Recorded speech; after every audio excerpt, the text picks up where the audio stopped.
Learners of the ट्रिक्स्टी। तो friends, आज हम अपने फर्स्ट टॉपिक के बारे में पढ़ने जा रहे हैं जिसका नाम है कंप्यूटर नेटवर्क। तो आइए इस टॉपिक को थोड़ा डिटेल में पढ़ते हैं। सबसे पहले हम इसकी डेफिनेशन पढ़ेंगे कि कंप्यूटर नेटवर्क होता क्या है। तो कंप्यूटर नेटवर्क जो होता है वो कलेक्शन ऑफ कंप्यूटर्स का होता है, ठीक है। Means it is a collection of computers, services, mainframes, network devices, peripherals and other devices that are connected to one another in order to learn the sharing of data and resources। तो इस जो definition को अगर हम simple words में बोलें तो अगर हमारे पास दो या दो से ज़्यादा कंप्यूटर्स हैं जिसको हमने एक दूसरे से के साथ कनेक्ट किया हुआ है with the help of cables, और उसकी मदद से हम कोई भी इंफॉर्मेशन को शेयर कर सकते हैं या डेटा को शेयर कर सकते हैं, तो उसको एक कंप्यूटर नेटवर्क बोला जाता है। तो आइए आगे मैं इसको एक डायग्राम की मदद से आपको समझाता हूँ। तो सपोज कीजिए ये तो हमारे पास दो कंप्यूटर है, कंप्यूटर 1 एंड कंप्यूटर 2। अब कंप्यूटर 1 के पास कोई ऐसा डाटा पड़ा हुआ है जो जिसकी जरूरत कंप्यूटर 2 को पड़ गई है, और कंप्यूटर 2 के पास कोई ऐसा डेटा पड़ा हुआ है जिसकी जरूरत कंप्यूटर 1 को पड़ गई है। तो हम क्या करेंगे कि इन दोनों कंप्यूटर्स को अटैच कर देंगे with the help of cables और वायर्स। अब ये दोनों जो कंप्यूटर है वो एक दूसरे के साथ अटैच हो गए हैं और एक नेटवर्क बना लिया दोनों ने। अब कंप्यूटर 2 कोई भी इंफॉर्मेशन जो है ईजिली शेयर कर सकता है कंप्यूटर 1 के साथ, और कंप्यूटर 1 भी कोई भी इंफॉर्मेशन शेयर कर सकता है कंप्यूटर 2 के साथ। तो इस तरह एक कंप्यूटर नेटवर्क हम बनाते हैं, ठीक है फ्रेंड्स। नेक्स्ट हम वो देखते हैं कि फीचर्स ऑफ कंप्यूटर नेटवर्क क्या होते हैं। तो फीचर्स ऑफ कंप्यूटर नेटवर्क में सबसे पहले आ जाती है टोपोलॉजी। तो टोपोलॉजीज क्या होती है? Geometrical arrangement of connected devices in the computer network. Geometrical arrangement का मतलब क्या है कि किस तरह हम अपने जितने भी कंप्यूटर्स होंगे जो हमारे नेटवर्क में अटैच्ड हैं उसको अरेंज कैसे करेंगे, मीन्स उसकी बनावट कैसी होगी, तो इसको बोलते हैं टोपोलॉजी। तो चार तरह की टोपोलॉजीज हमारे पास होती हैं। सबसे पहले आती है बस टोपोलॉजी। तो बस टोपोलॉजी में क्या होता है कि बस टोपोलॉजी में जितने भी कंप्यूटर्स हमारे पास लगे होते हैं वो एक सीक्वेंस में लगे होते हैं और उसको एक सिंगल वायर से के साथ ही अटैच किया जाता है। तो मैं आपको डायग्राम में बताने की कोशिश करता हूँ कि ये चार कंप्यूटर्स हैं, नंबर 1 2 3 4, और ये एक सेंट्रल केबल आ रही है। तो ये सेंट्रल केबल के साथ सारे कंप्यूटर्स अटैच हैं। मींस जैसे बस जो होती है एक के बाद एक अटैच होती है, और उसके बाद जब फर्स्ट को इंफॉर्मेशन मिल जाती है फिर सेकंड बस चल पड़ती है, फिर जब सेकंड में फुल हो जाती है पैसेंजर्स को थर्ड आती है, फिर थर्ड को फुल हो जाती है, फिर 4 चलती है। इसी तरह बस टोपोलॉजीज में भी हर सारे कंप्यूटर्स जो है वो सेंट्रली लिंक्ड होते हैं सिंगल केबल्स के, और अगर हमने कोई भी इंफॉर्मेशन इसमें शेयर करनी है या कोई भी इंफॉर्मेशन यूज़ करनी है तो हम सभी को अपनी इंफॉर्मेशन जो है वो ब्रॉडकास्ट कर देते हैं। तो इसको बोलते हैं बस टोपोलॉजी।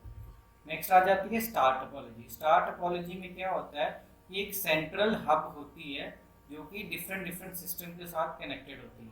तो मैंने पिक्चर में भी एक स्टार बना दिया है, और स्टार के जितने भी एजेस होते हैं उसमें कंप्यूटर एक सिस्टम अटैच करती है, ठीक है। और सेंटर में ये जो होता है ये एक हब होती है जिसके साथ सारे जो हमारे सिस्टम्स हैं या पीसीज हैं वो कनेक्टेड है, ठीक है। तो अगर कोई भी सिस्टम इसमें अपने सोर्स शेयर करना चाहता है तो वो सबसे पहले हब को भेजता है, और सब हब जो है वो आगे जो डेटा भेजती है जितने भी सिस्टम जो है स्टार टोपोलॉजीज में कनेक्टेड होती है, ठीक है।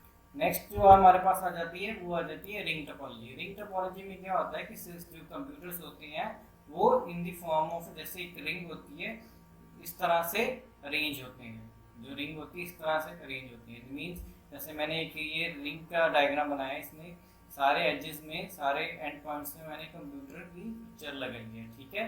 तो हाँ, फ्लो ऑफ मैसेजेस ऐसे जाएगा ऐसे, ठीक है। अगर इस सिस्टम को इस सिस्टम के साथ कनेक्ट करना है तो ये यहाँ से मैसेज भेजेगा इस सिस्टम के पास, और इस सिस्टम को आगे मैसेज फॉरवर्ड किया जाएगा इस सिस्टम के पास।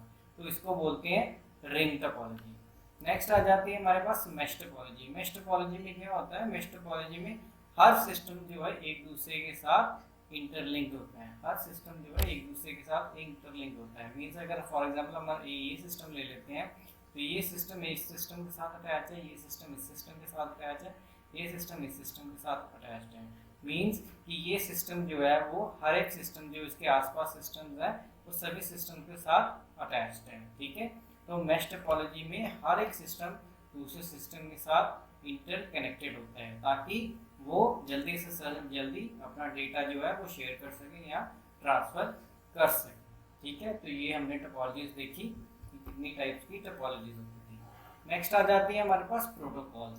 तो बेसिकली प्रोटोकॉल्स क्या होते हैं कि सेट ऑफ रूल्स और रेगुलेशंस होते हैं जिनकी मदद से हम डेटा ट्रांसमिट कर सकते हैं between various computer systems, between various computer systems.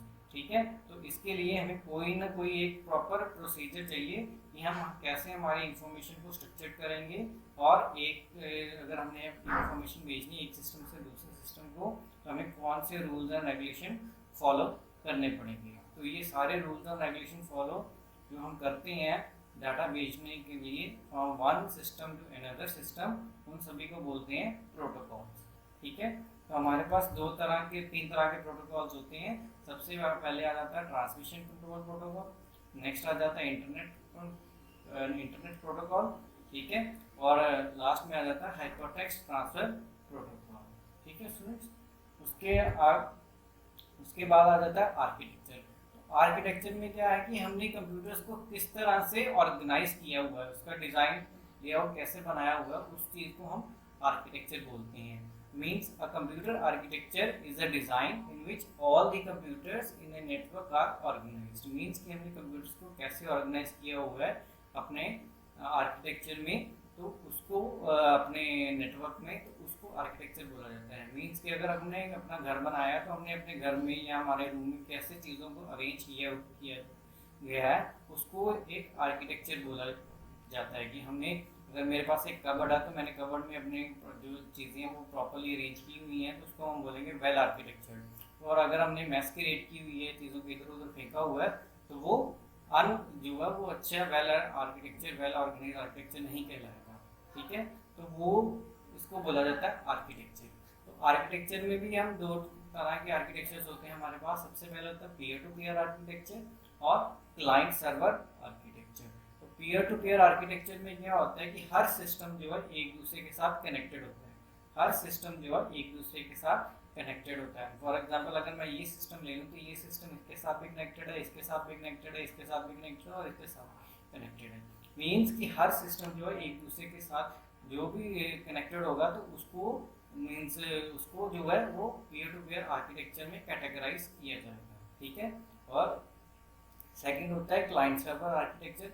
तो क्लाइंट सर्वर आर्किटेक्चर में क्या होता है, एक सेंट्रल कंप्यूटर होता है जिसको हम सर्वर बोलते हैं, एक सेंट्रल कंप्यूटर होता है जिसको हम सर्वर बोलते हैं। मीन्स ये वाला जो है एक सेंट्रल कंप्यूटर जिसको सर्वर बोला जाता है। ठीक है, और ये सर्वर जो है वो डिफरेंट क्लाइंट से, मीन्स क्लाइंट भी एक सिस्टम ही होता है, उसके साथ अटैच होता है।